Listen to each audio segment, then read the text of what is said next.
herkese. Rotterdam'dan selamlar. Neredeyim? Nerede gidiyorum? Yürüyerek geçirebiliyorum. Tabii benim bisikletim yanımda değil. Bisikletle gidenlerin durumunu biliyor. Şu an benden başka yürüyen yok. Karşıdan sanırım. Arkadaşlar, o karşıda gördüğünüz bir deniz taksisi yeni yanaştı ve şimdi yeni yolcu alıyor. Bakın burada da durağı, her şeyi yazmakta. Çok hızlı gidiyorlar. Çok fazlalar. Demek ki bir rağbet, talep var. Su üstü ulaşımda Rotterdam iyi. Bunu söyleyebiliriz.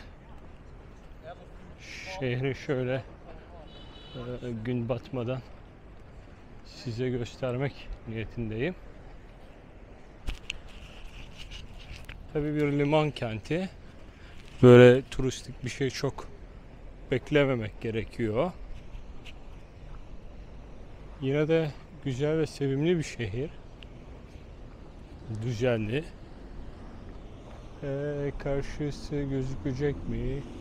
Gözükmeyecek sanırım. Yani ben karşıdan karşıya az önce tünel dediğim bu suyun altındaki tünelden devam ettim. Bakın deniz taksiler şu an bakın biri öyle gidiyor. İkisi oradan geliyor. Biri oradan gidiyor. Çok fazlalar. İstanbul'da bunu denedik. Biraz komik tipli deniz taksiler yapıldı sanırım İstanbul'a. O pek tutmadı. Tabii bizde vapur taşımacılığı çok yaygın. Ama burada şu an çok hızlı bir deniz taksi trafiği görebiliyorum. Meşhur köprümüz şu karşıdaki köprü. Evet. Ona yakından bir bakacağız. Sonra şehrin içine de şöyle bir dolaşacağız. Güzel, denizci bir şehir. Zaten Hollanda'da dün Hollanda'mı gördünüz, yelkenlilere. Sayısız yelkenli var. Tabii bizde de artık yelkenli kültürü olmaya başlasa da alınan vergilerden dolayı yelkenli satın almak oldukça zor. Yabancı bayraklı almak zorundasın. Bunun da başka külfetleri var. Bizde 3 tarafımız deniz, bir de iç denizimiz, hatta Van Gölü'nü de sayarsak Van Denizi diye öyle de bir denizimiz var. Ama maalesef denizcilikte, hatta yüzmeyi bile birçok kişi halen bilmiyor. Şimdi diyeceksiniz her ilde de deniz yok. Doğuda deniz mi var falan. Geçen gün Polonya'ya girdiğimde Zielona Góra'da denizi olmayan bir dağ yerinde biliyorsunuz ki yüzme dersi vardı. Evet, ileriden çekeriz. Küçük bir fotoğraf arası verdim ben. Denizcilik gördük. Bakın. Ahşap bir yelkenli. Tabii müze gibi ziyarete açılmış. Ama burada devamı da var. Çok güzel guletler var. Yani şuna bakın. Bu ahşap değil, metalden.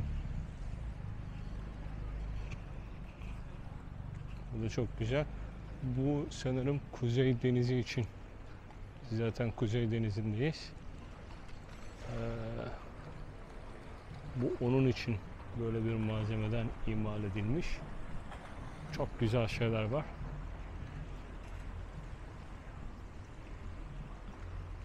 Evet. Yelkenlileri görebiliyoruz. Çok değişik yelkenliler var. İlginç, enteresan. Size de göstermeye çalışıyorum bir yandan. Bakın deniz taksi de burada karşıda yanaşıyor. Müşteri alıp bindiriyor. Dolmuş gibi olmuş artık onlar da. Bakın bu da değişik bir karinası var. İlginç. İlginç Kuzey Denizi'nin ilginç gemileri, tekneleri.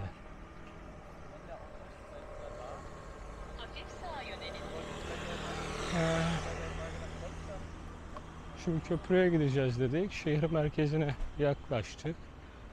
Buradan sonra da bakacağız duruma. Köprünün oradan bir daha çekmeye çalışırım.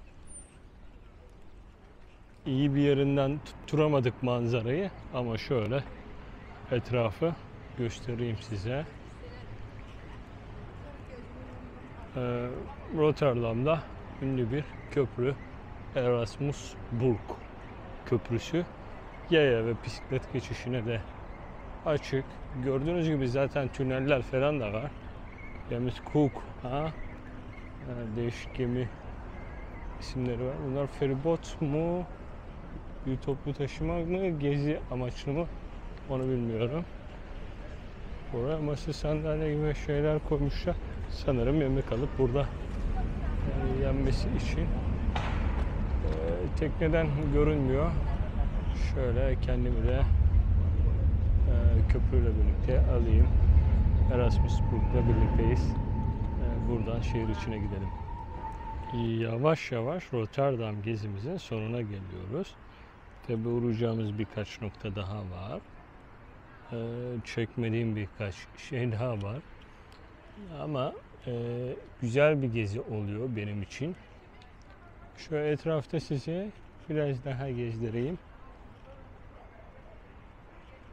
Rotterdam güzel bir liman şehri. Denizcilik anlamında çok iyiler.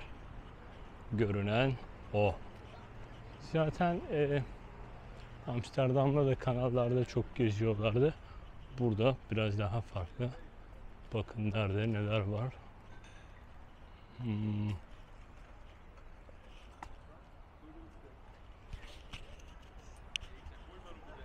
Evet. Bu bina da çok güzel. Uzaktan fotoğrafını çektim. Lakin buradan pek iyi çıkmayabilir. Diğer tarafında saat var. Burası güzel. Evet, güzel yerleri size gösterelim. Rotterdam'da aklımızda kalan bir şey olmasın. Biraz SD kalitede çekiyorum, yani 1080'de çekiyorum. Kart dolmasın diye. Aslında bu kamera 4K çekebiliyor. DJI ama ben çekmedim. Hem işlemesi kolay olsun diye. Bilemiyorum. Umarım güzel çıkıyordur. Diğerleri pek fena çıkmıyordu. Hindistan gezisinde falan çektiklerimiz hep öyle çektim.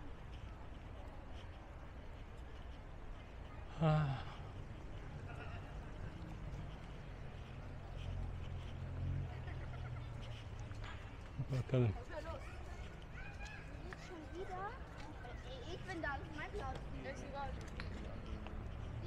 Buraya geldik de karşıya nasıl geçeceğiz?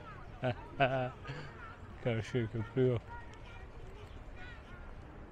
Karşıya oradan geçeceğiz. Evet. Böyle anlaşılıyor. Buradan da olabilir. Evet.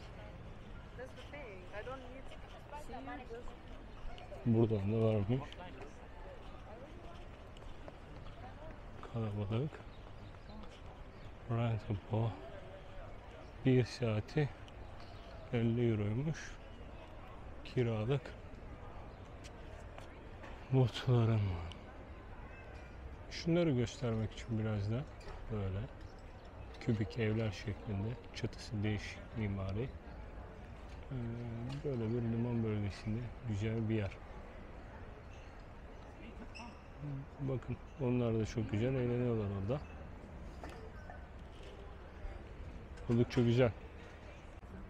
Şimdi uğrayacağım bir durak daha var. Oradan veda edeceğiz.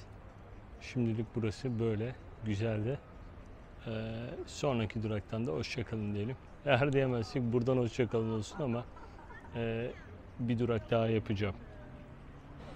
Son durağıma geldim. Şöyle şurayı da görün istiyorum. Bisiklet parkı. Artık 2 katlı yetmiyor. Son durağım burası. Burada içeride yemek restoranlarının çok olduğunu duydum ve onun için geldim. Yemek yiyeceğim.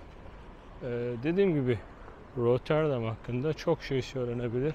Çok şey konuşulabilir. Çok yer daha çekilebilir, gezilebilir. Ama çok fazla tarihi bina yerine modern binalar var. Yine de Hollanda temiz, düzenli, güvenli bir yer. Rotterdam'dan hoşça kalın. Müsaadenizle ben bir yemek yiyeyim. Yarın Belçika'da, Brüksel'de olmak niyetindeyim.